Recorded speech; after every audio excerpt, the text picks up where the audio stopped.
Bueno, el día de hoy vamos a hablar de el programa CleanPay.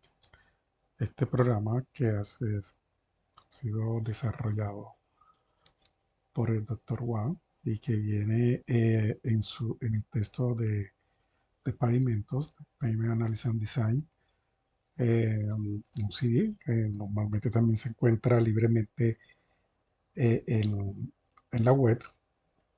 Para muchos este programa es uno de los más sobresaliente en el campo de la determinación o el análisis de esfuerzos y deformaciones en pavimentos tanto asfálticos como pavimentos de concreto.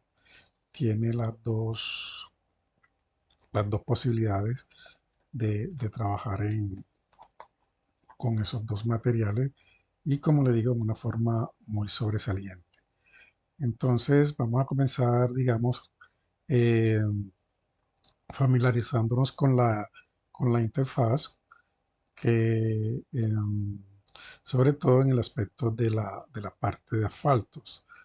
Eh, el problema se comienza dándole al inicio, a la entrada de información con el layer in.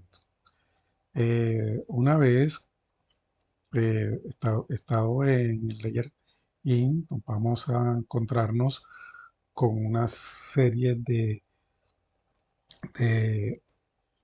de ventanas o de opciones para poder ir ingresando en una forma ordenada y sucesiva los, los diferentes inputs que requiere el programa.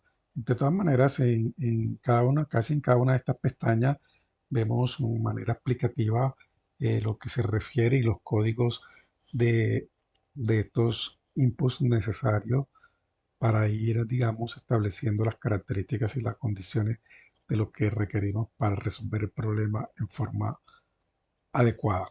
Este programa permite una serie de set de cargas, ¿cierto? De set de problemas que nos facilitan eh, hacer análisis de sensibilidad con diferentes situaciones en un mismo archivo.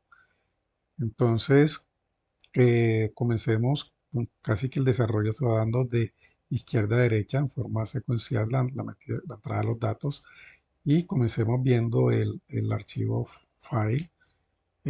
Podemos abrir un archivo ya utilizado o crear un nuevo archivo, ¿cierto?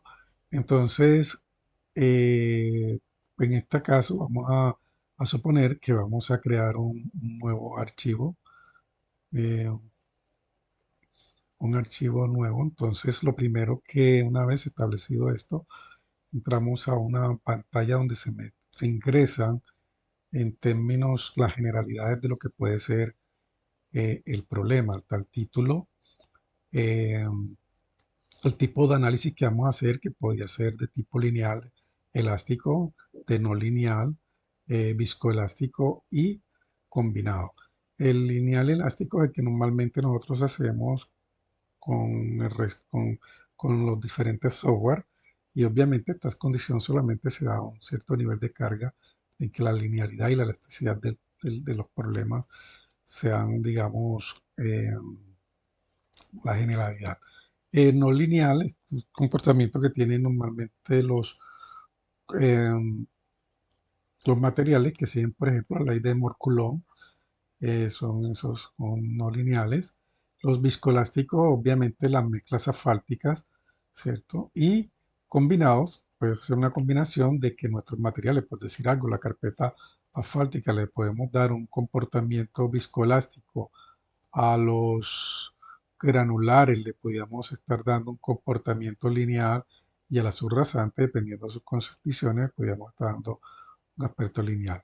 El la segunda fila que nos habla del análisis de daños, podemos correr el programa haciendo análisis o no de daños, en donde también las salidas nos pueden determinar un resumen de lo establecido y un resumen, digamos, mucho más completo de lo que estamos analizando.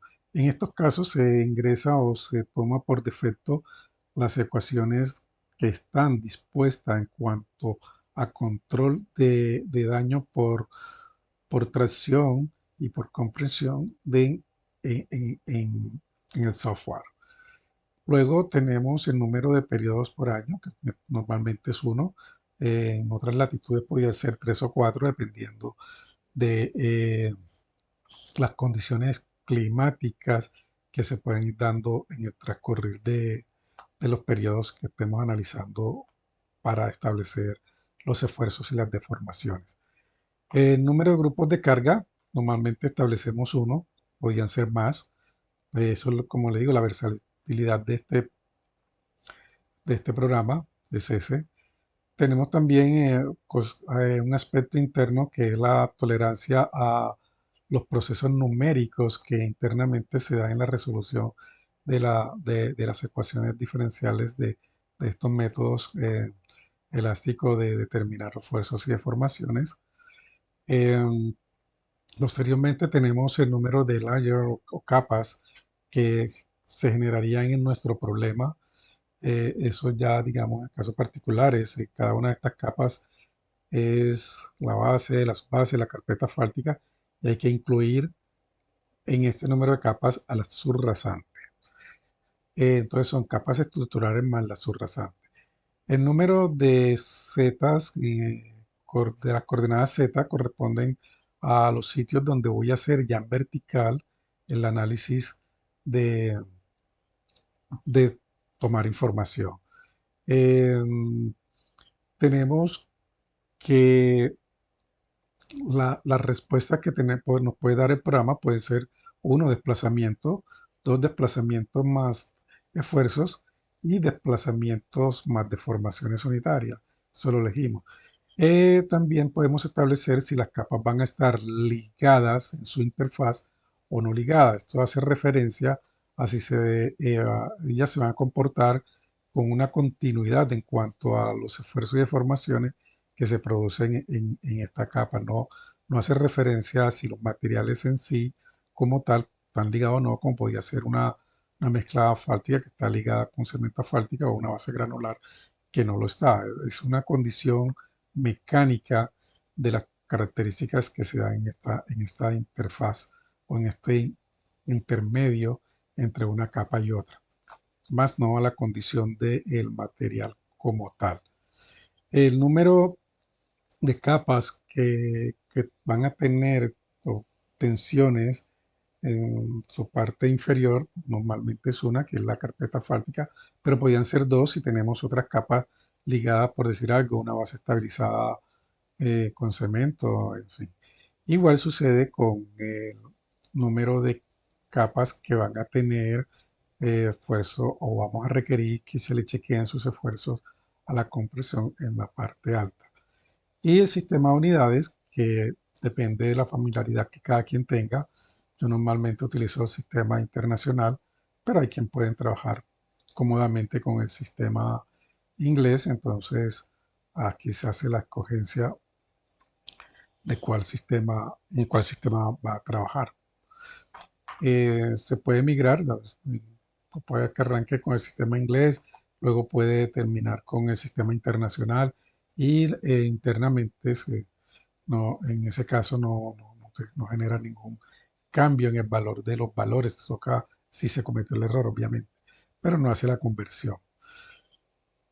Entonces, este es como, digamos, la visión general de esta primera pestaña, en donde se va ingresando datos que van a darnos como que la configuración con la cual queremos avanzar ya en el proyecto en sí y resolver nuestro problema.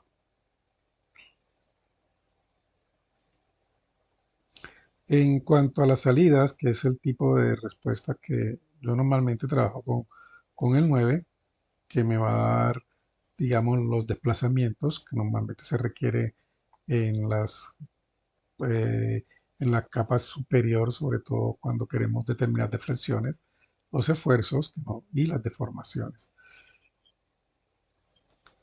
Entonces, esta primera pestaña requiere del conocimiento del problema, del objetivo que queremos alcanzar con la resolución de nuestro problema.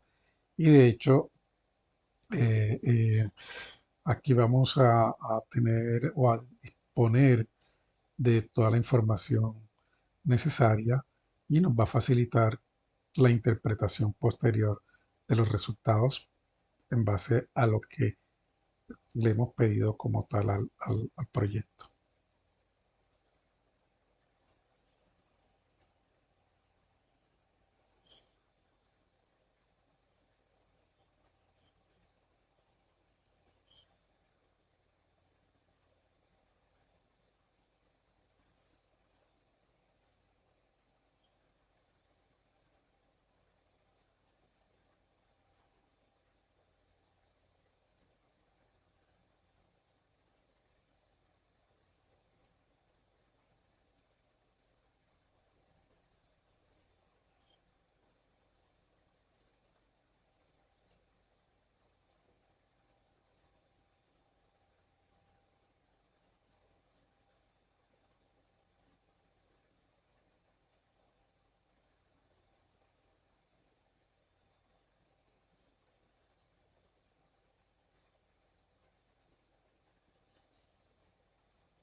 Vamos, para tener una mejor comprensión de lo que vamos aquí a mirar, vamos a auxiliarnos de este programa solamente en su interfaz gráfica, para mirar un poquito las situaciones. Por ejemplo, digamos, un eje esta es una configuración de un camión tipo tándem, cual tiene ejes sencillos, eh, dos ejes simple con doble llanta en la parte trasera, que es lo que conocemos como eje tándem. Y tenemos varias capas que nos van a representar las capas de la estructura de pavimento que determinemos.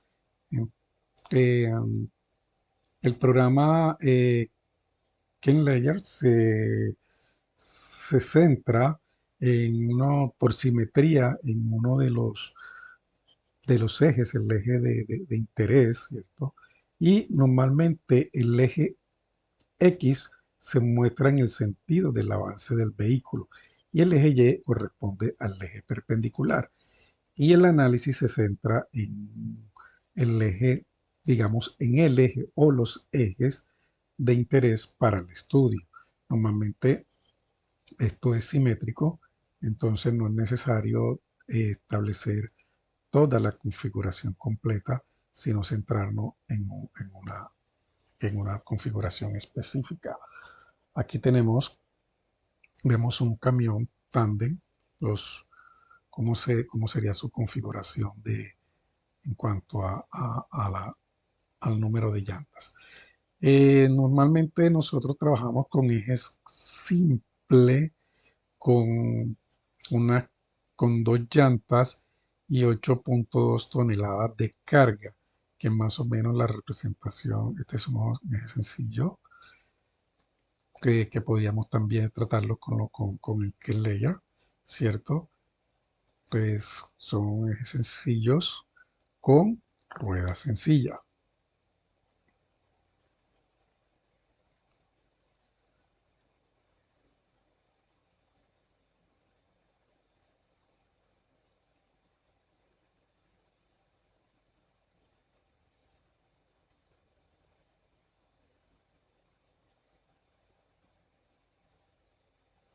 Este programa no es KenLayer, este es Mida GTSNX, simplemente estoy tratando de utilizar su interfaz gráfica para mirar las cosas. Entonces este sería uno de nuestros camiones normales en cuanto a establecer las características de fuerza de formación que rutinariamente utilizamos. Este es un eje sencillo con llanta doble, carga trasera 8.2 toneladas. Entonces vemos dos llantas y Es bueno saber que el cero del eje coordenado de que el layer se produce en el centro de esta primera llanta. En X tenemos en el sentido del avance de los carros y los Y en el sentido perpendicular. Eso lo vemos aquí y ya cuando entremos entrando los datos, veremos en la parte de parámetros y de configuración que el lot 0 corresponde a un eje sencillo, el lot 1 corresponde a un eje sencillo con llanta doble en donde YW es la distancia de separación centro a centro de las dos llantas y un eje tándem tendría, digamos, el dato de el código de los dos. Eh, Esta distancia normalmente lo que a veces en otros programas conocemos como la separación entre llanta o el SD. En el caso de eje sencillo, el XW es 0. En el caso de eje tándem o eje tríndem, el YW va a tener el XW va a tener un valor diferente.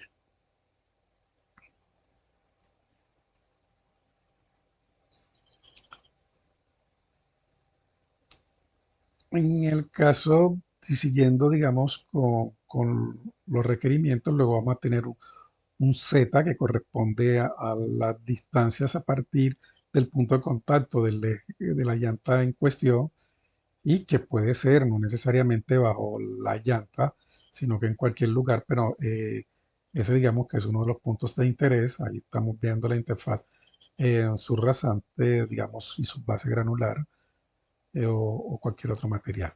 Entonces, eh, eh, como le digo, casi que el comportamiento del programa Kenlayer es tridimensional con las simplificaciones de que trabajamos algunos datos en planta y otros datos los incorporamos como datos de profundidad, que son los zetas.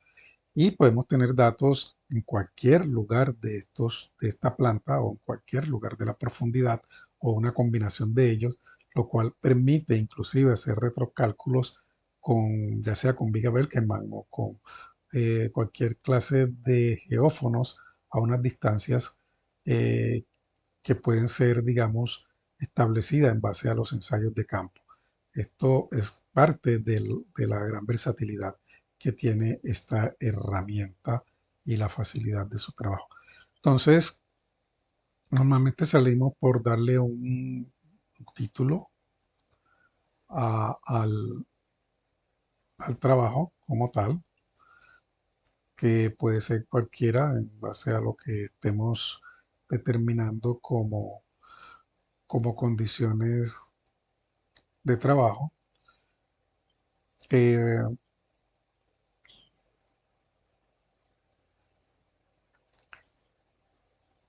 en este caso vamos a trabajar con cero daños como parámetro de daño coordenado. Entonces vamos a ir, digamos, desarrollando un problema que corresponda a un trabajo académico. Entonces aquí vemos cómo meter los datos en la pestaña donde meter los datos de, de las profundidades de interés y vamos a mirar, digamos, un problema, un ejercicio para que nos vaya dando como una especie de claridad con respecto a a cómo trabajar con este programa. Entonces vemos un eje simple, con dos llantas, cargado con 8.2 toneladas, una carpeta asfáltica de 12, base granular de 25, subbase 25, y una subrasante que decimos que es semi-infinita en cuanto a su profundidad. Bueno, en digamos que es parte del problema y nos concentramos en en el eje trasero simétrico de estas dos llantas, todo lo que vamos a representar en el programa. Eh, yo normalmente utilizo una hojita de cálculo auxiliar, que es esta que tengo acá, para ir tomando datos y ir anunciando y resolviendo. Y es como una ayuda. Normalmente ya cuando se tiene cierta práctica en el desarrollo del problema, no necesita este tipo de, de ayuda, sino que con un esquema de lo que se tiene como un prediseño, de lo que puede ser la estructura, se van estableciendo las condiciones del proyecto.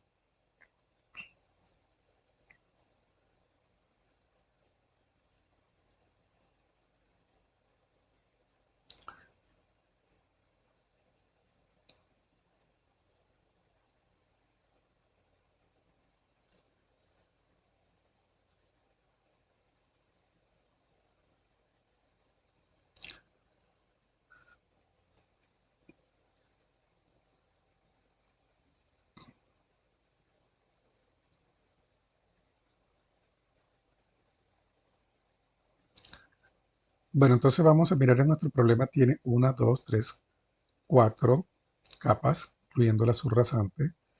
Hay que determinar el número de puntos de interés en cuanto a dónde los vamos a estudiar. Nos interesa, digamos, saber las condiciones en la superficie y en las interfaces. Yo normalmente en las interfaces utilizo dos datos, el inmediatamente superior a la interfase y el inmediatamente inferior, y por ahí puedo ir sabiendo o conociendo las condiciones de continuidad en cuanto a si son ligados o no son ligados, o lo establecemos ligados o no ligados, o si se comportan como ligados o no ligados en esas interfaces. Entonces, como les decía, me apoyo en una hoja de cálculo de Excel, la cual les voy a compartir, que simplemente es singular a este problema, no es general. Se deben ir determinando cada quien de acuerdo al problema, a su configuración, va estableciendo los datos que se le acomodan a su proyecto. Entonces, es esta pestaña de Layer, en donde voy poniendo, por ejemplo, el número de puntos a resolver. Normalmente yo lo tomo como 2n-1. Entonces, 2n, ¿por qué? Siendo n las interfaces, y -1 porque la capa superior siempre no voy a analizar dos veces, uno, dos veces las deformaciones o los esfuerzos, sino solamente uno. Entonces, esto me da rápidamente los datos. Entonces, en la parte superior, la CISA sería, digamos, la coordenada Z sería 0. En intermedio sería 12 menos 1 milímetro y 12 más 1 milímetro. En la segunda interfaz sería 37 menos 1 milímetro y 37 más 1 milímetro. Y en la cuarta interfaz sería 72 menos 1 milímetro, 72 más 1 milímetro. Eso lo tomo yo así, pues he visto que lo hacen en forma diferente, ¿cierto? Pero es una manera de hacerlo. Entonces, es lo que está representado aquí: 0, 11.99, 13.01, 36.37, 37.01 realmente es el siguiente, y 71.99. Esos serían los datos de Z, puntos coordenados. Aquí ya lo corregimos y ponemos, como vamos a seguir el ejercicio, ponemos el título al problema, que es el tutorial 1. En este caso incorporamos los datos de Z que hemos establecido de acuerdo a las condiciones del problema específico que estamos analizando y nuestros puntos de interés. Podríamos tener más puntos de interés. Si estamos haciendo un retrocálculo, nuestros puntos de interés son los sitios donde están colocados los geófonos. Eh, y así, digamos, es sucesivamente dependiendo, como le digo, de las condiciones del proyecto específico que estemos estudiando. Entonces, a medida que vamos resolviendo, vamos viendo un DOM, dice ya hecho. Ahora vamos a colocar aquí en esta pestaña, colocamos los espesores y los coeficientes de Poisson de cada una de las capas. Entonces vemos que los espesores son carpeta 12, base 25, base 35 y la subrasante, que ya sabemos que llega hasta el semi-infinito, que me imagino que semi-infinito es igual al infinito. Entonces tenemos 12 en espesor más 0.35 Poisson, 25 más 0.40, en 35 más 0.40 y la subrasante solamente le colocamos eh, el dato de su coeficiente de Poisson. En Interface nos va a salir que por default ya colocamos un valor, ¿cierto? Y ahora vamos a meter los datos de los módulos de las diferentes capas, el módulo elástico, resiliente o dinámico, como lo queramos tomar. Esto normalmente en este sistema están dados en unidad de kilopascales. Las personas que no estén directamente muy familiarizadas con esta unidad pueden pasarlo a kilogramos por centímetro cuadrado utilizando.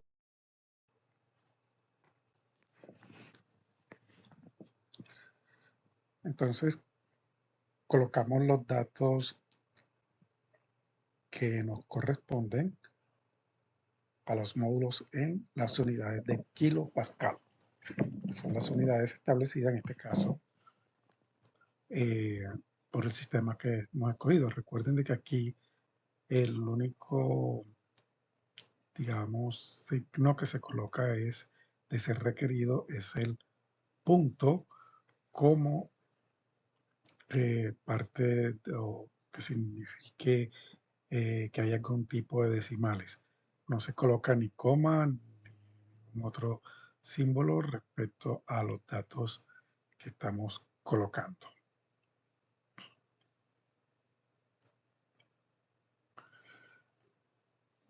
Seguido llegamos a donde vamos a configurar la carga load. Sabemos de que tenemos un sistema eh, con unos códigos en donde 0 corresponde a una simple, el 1 corresponde a una simple con 2 llantas como el que tenemos aquí, y en forma, digamos, de ayuda estamos viendo en la interfaz de gráfica de GTSNX.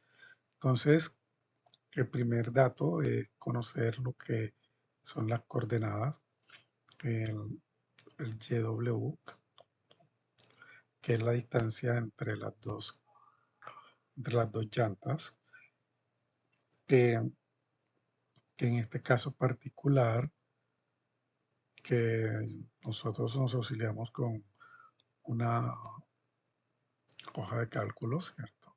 De tal manera que podamos tener los datos correspondientes. Entonces, lo primero es el tipo de carga, ya lo colocamos uno. Luego viene el CR. El CR corresponde a la separación a YW. Nuestro sistema es un sistema de 4 llantas simples, y con la fórmula que tenemos al lado calculamos el radio de carga. En este caso, el CR es 10.17. Se coloca en la casilla correspondiente unidades centímetros. Luego viene el CP, que es la presión de contacto. En este caso lo asimilamos a la presión de inflado, ¿cierto? No tenemos más datos o datos más finos como para colocar aquí en forma, digamos, de representación de esa situación. Entonces transformamos las libras a kilopascales y nos da el dato. Luego tenemos el YW, que como ya hemos hablado suficientemente, es la separación entre las dos entre las dos llantas en el eje vertical y solamente correspondiente a, dada la simetría, a al eje representativo. Entonces, en este caso, el YW, que se suele tomar como 3 veces el radio de curvatura, en este caso particular lo vamos a tomar de esa manera, pero podía ser diferente, podía tener algún tipo de datos de fabricantes o en fin.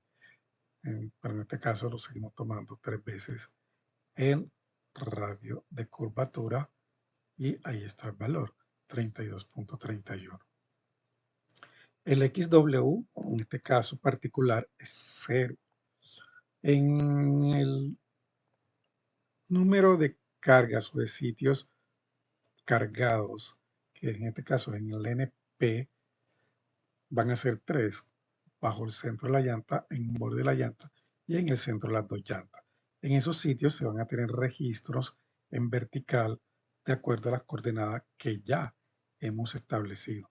Entonces, en este caso particular que queremos conocer específicamente en esos 3 sitios, vamos a dar el número 3. Aquí gráficamente vemos dónde van a ser esos 3 sitios: centro de una rueda, borde de la rueda y el centro entre las dos ruedas. Eso en planta, en vertical, correspondería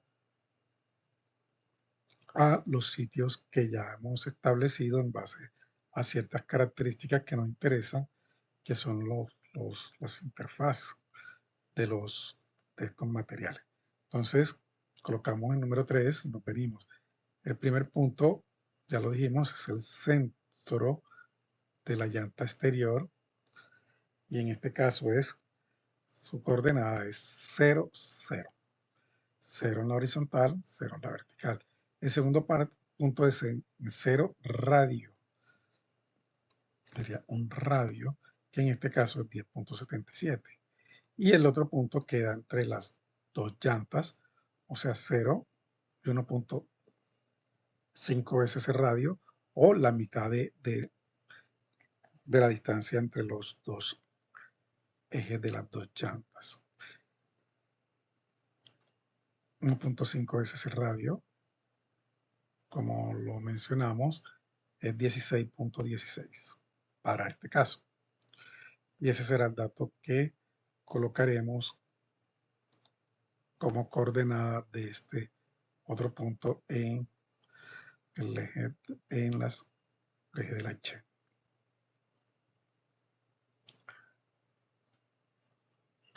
Y como mencionábamos, es el centro de la distancia de separación de las dos llantas en el eje. Con esto ya tenemos todos los datos correspondientes al modelo que nos plantea el problema. Seguido de esto, vamos a salvar. Aquí les voy a mostrar un detalle. Corroboramos de que todo esté hecho. Revisamos correctamente y vamos a salvar. Aquí se da una situación, vamos a salvar en un sitio con un título particular y vamos a mirar cuál es la consecuencia de esto. Esto suele suceder a veces que los archivos no son claros, tienen un símbolo no aceptado, en fin. Entonces, el archivo no carga adecuadamente. Seguidamente, si todo estuviera bien, cuando leemos que Layer, deberías ejercer los cargos, pero dice que no encontró el archivo. En este caso particular, que no encontró el archivo y aquí en FileName vemos que no está, yo hago y donde pensaron que estaba guardado, vemos que realmente no lo guardó. Entonces, suelo hacer una comprobación de todo, que todo esté bien. Que están bien, aquí no he puesto ningún punto, no hemos puesto ningún punto o ninguna coma, los datos están cargados totalmente. Aquí esto está por default.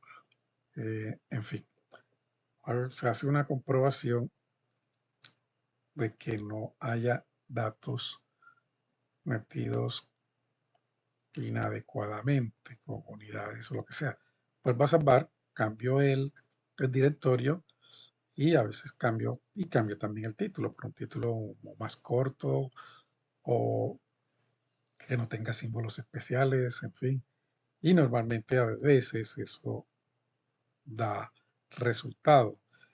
Este programa obviamente no ha sido renovado para los nuevos sistemas, eh, los nuevos- las nuevas actualizaciones de, por lo menos en este caso, de Windows, y por eso presenta a veces ese tipo de problemas, sobre todo cuando trasladamos archivos de un computador a otro, o un sistema operativo más reciente. Ya vemos que aquí dio resultado, corrió cuando leímos Layer. Aquí vemos Pay, perdón, aquí vemos que el programa nos muestra una ubicación de nuestro eje, una configuración de donde estamos ubicando las llantas, de los espesores, de los módulos y de cosas importantes que nos permiten verificar si lo que hemos incluido está bien o está mal. Ahora nos vamos al editor y buscamos el archivo de salida que va a tener el mismo nombre del archivo que hemos ingresado, ¿cierto? Y aquí vemos todos los datos que hemos, como un resumen de todos los datos que hemos ingresado, las unidades, los desplazamientos en centímetros, los módulos en kilopascales, los pesos en kilonewton metro cúbico, las temperaturas en grados, vemos los espesores, vemos las coordenadas de donde hemos pedido que nos suelte datos, vemos que todas las interfaces están unidas, vemos que tenemos un solo periodo de carga, vemos que el valor de los módulos y los datos que hemos ingresado para el programa. Y ya, por último, vemos los sitios en planta donde le estamos pidiendo datos y vemos la salida de los resultados, tanto de desplazamiento, que es lo que hemos solicitado, deformaciones. Vemos también salida de las deformaciones unitarias, de las deflexiones y de los esfuerzos. Entonces, en la primera columna tenemos los puntos, punto 1, que es el primero, el 00, punto 2, el 00 radio, y punto 3, el 00 1.5 SC radio.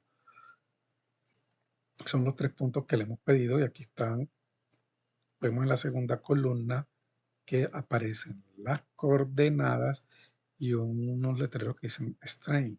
Eso nos quiere decir que esa fila siempre va a tener deformaciones unitarias. En la segunda columna vemos algo que dice desplazamientos verticales y strain horizontales. Esos corresponderían a los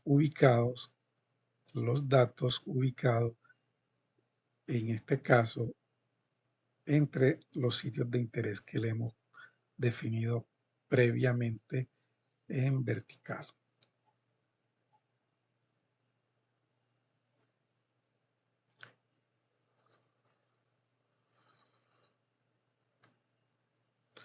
Entonces, cuando hablamos de deflexiones, que normalmente la pedimos en la parte superior, estamos hablando de la deflexión que nos interesa, que en este caso a veces la relacionamos comúnmente con una deflexión tipo Berkman o tipo FWD, en fin. Y ahí vamos teniendo las deflexiones en la medida en que vamos mirando las coordenadas en profundidad en el punto específico. Aquí estamos parados en 00, que es exactamente en el centro de la llanta exterior.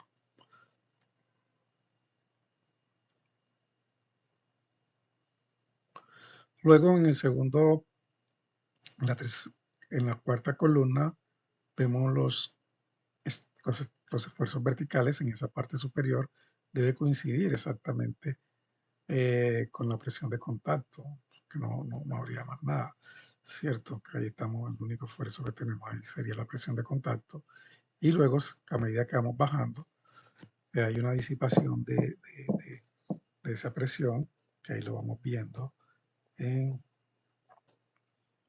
en los datos de salida.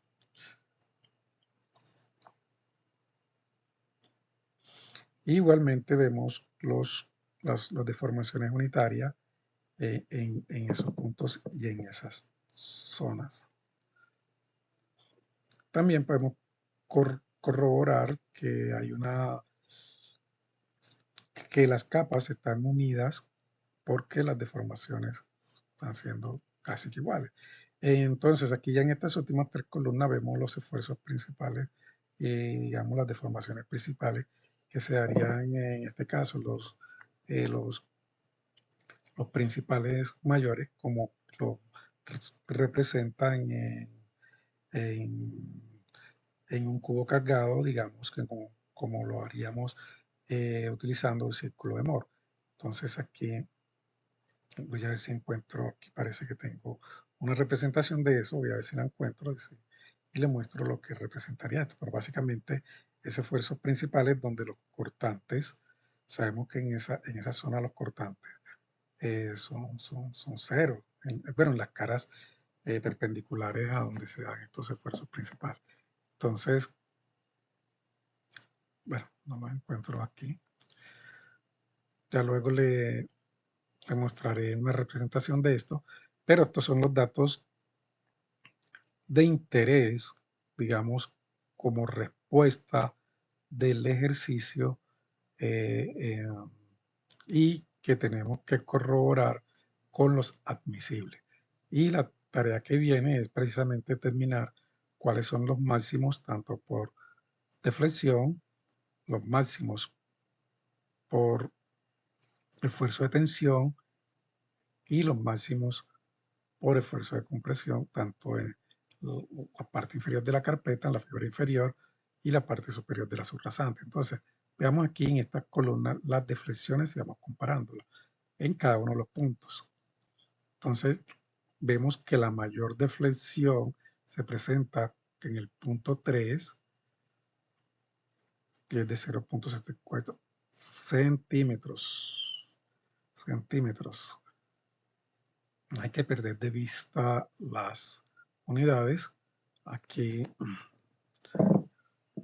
porque eso nos puede incurrir posteriormente en error. Aquí voy a escribir milímetros, pero realmente no son milímetros, son centímetros. Ya lo vimos, lo leímos anteriormente.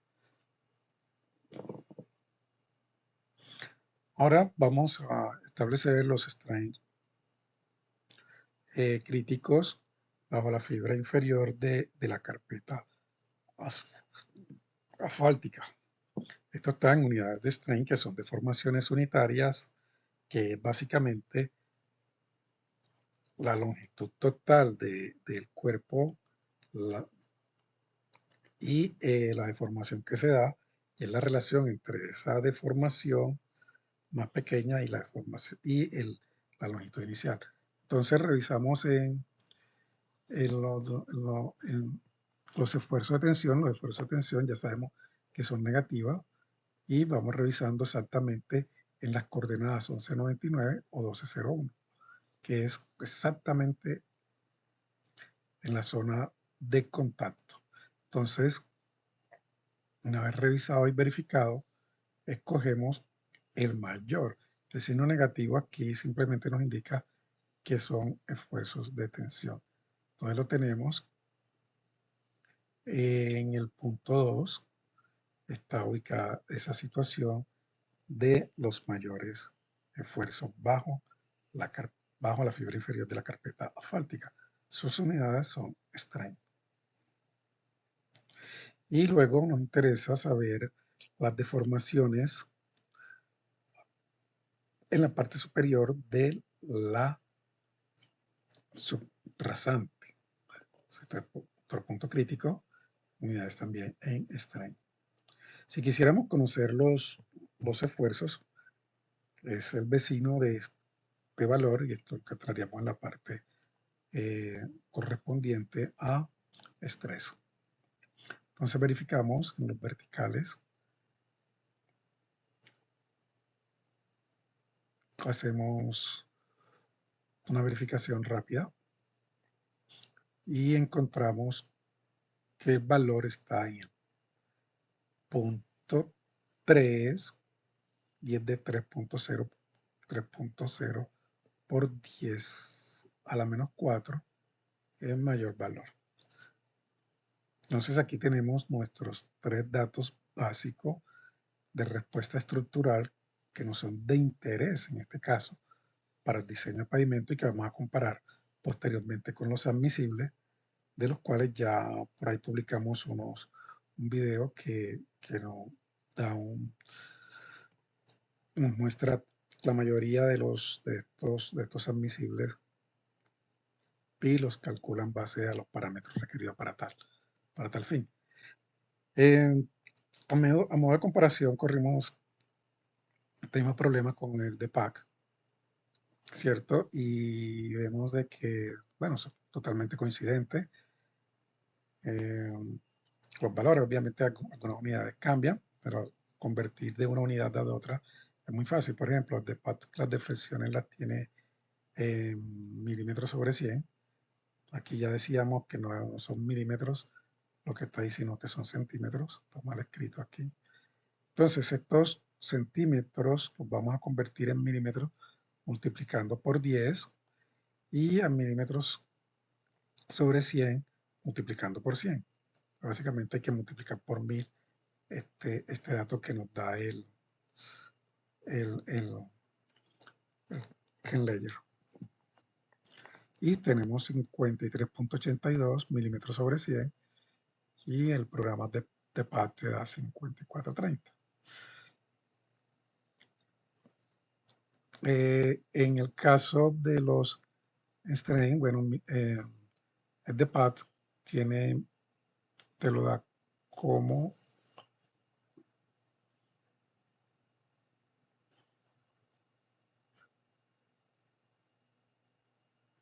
microstrain, que no son más que 10 a la 6 veces los strain. Entonces lo que hacemos es multiplicar estos valores que están aquí por 1.000.000 y tenemos los microstrain.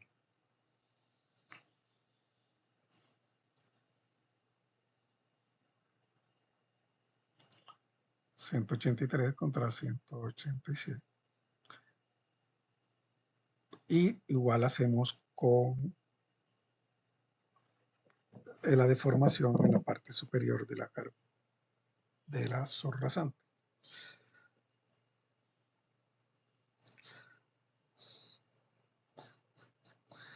Multiplicamos por 10 a la 6.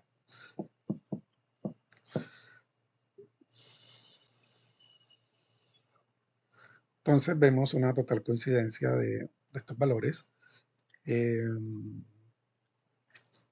Como menciono, para mí el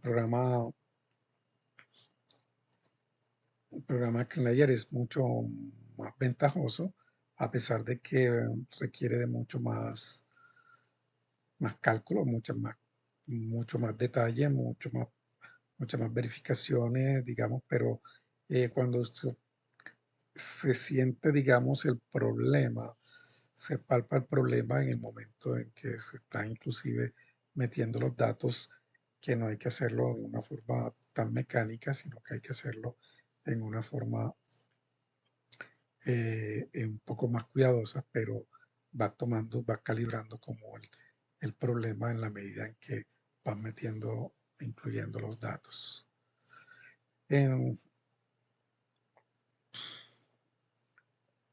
Entonces guardamos esta salida que normalmente tiene el mismo nombre de la entrada y se guarda normalmente como un archivo .texto.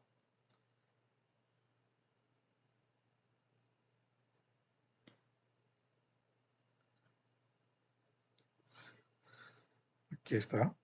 Tiene la misma configuración que acabamos de ver en la pantalla del programa. Ya esto es, digamos, por fuera, te permite edición. Normalmente yo lo guardo como un archivo, o me lo llevo como un archivo tipo Word, que me permite incorporarlo a los informes, haciendo algunos ajustes en el tamaño de las letras, porque en el tamaño de la letra que viene no se muestra en forma ordenada.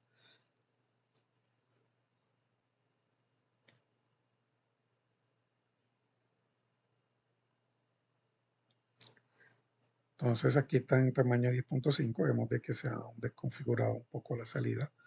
Seleccionamos y lo pasamos a un tamaño de 9, o que sea más recomendado, de tal manera que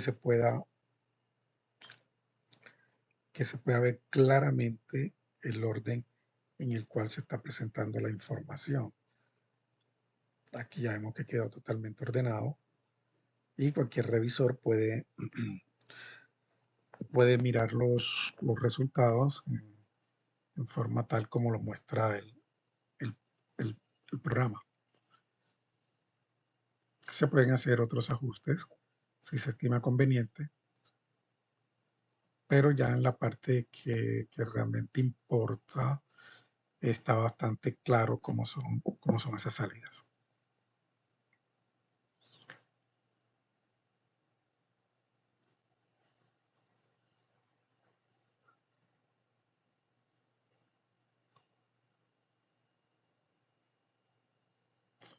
Guardamos como archivo tipo Word y lo que sigue es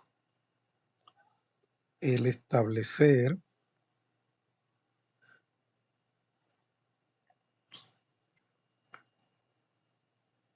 cómo manipular estos datos. Yo lo hago en Excel, abriendo el archivo tipo texto,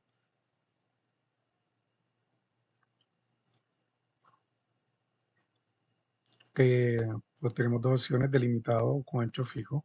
Funciona muy bien con delimitados.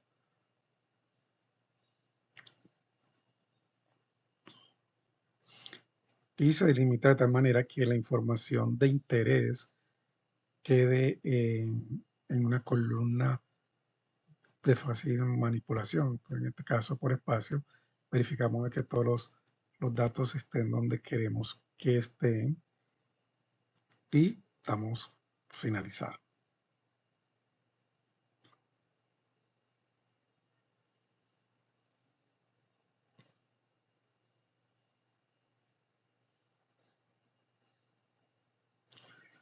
Quitamos lo que no necesitemos, que básicamente los datos de entrada, nos quedamos con los datos de salida.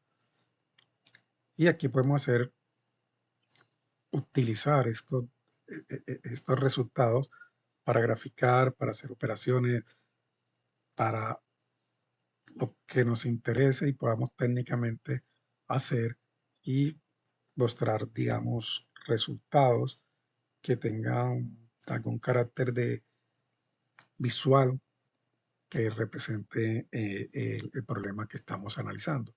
Entonces aquí sí es muy fácil la manipulación y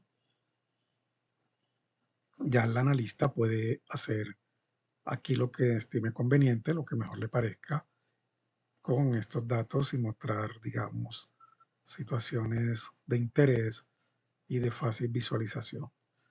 En este caso voy a tomar las deflexiones y analizar las deflexiones como van variando con la profundidad, las deformaciones total.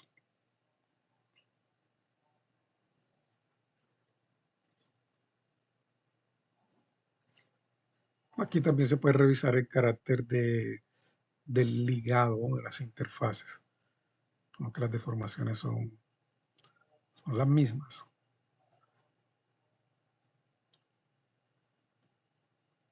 La primera columna correspondería a las profundidades en un Z o un Y, digamos.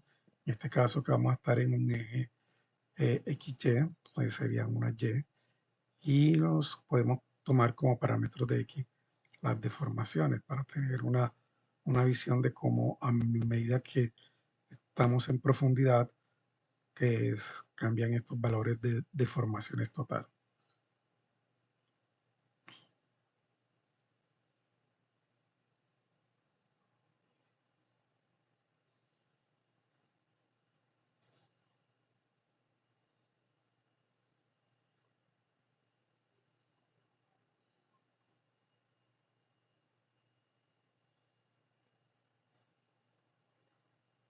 Aceptamos el gráfico que mejor nos parezca, ¿cierto? En este caso, como vamos trabajando en profundidad, invertimos el eje.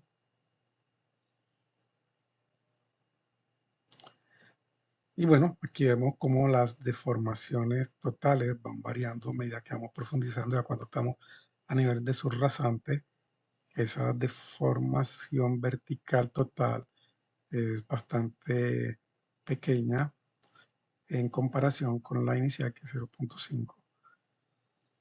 Entonces, vuelvo y repito, el programa para mí es de mucha utilidad. Cuando ya adquiere práctica, no necesitas utilizar la de cálculo solamente con un esquema se trabaja el resto de cosas y se puede, digamos, incluir muchos puntos de análisis, se puede hacer análisis de sensibilidad, se pueden cambiar las ecuaciones constitutivas de los materiales, no trabajar solamente con materiales elásticos, en fin, es mucho, mucho, mucho las bondades que tiene este programa y que obviamente nosotros recomendamos, es considerando siempre de que se debe tener mucha claridad en el ingreso de los datos y en la interpretación de la salida. Creo que este video les puede ser muy útil a futuro y cualquier comentario se lo agradecemos. Para tener el dato utilizando cualquier conversor que se pueda encontrar en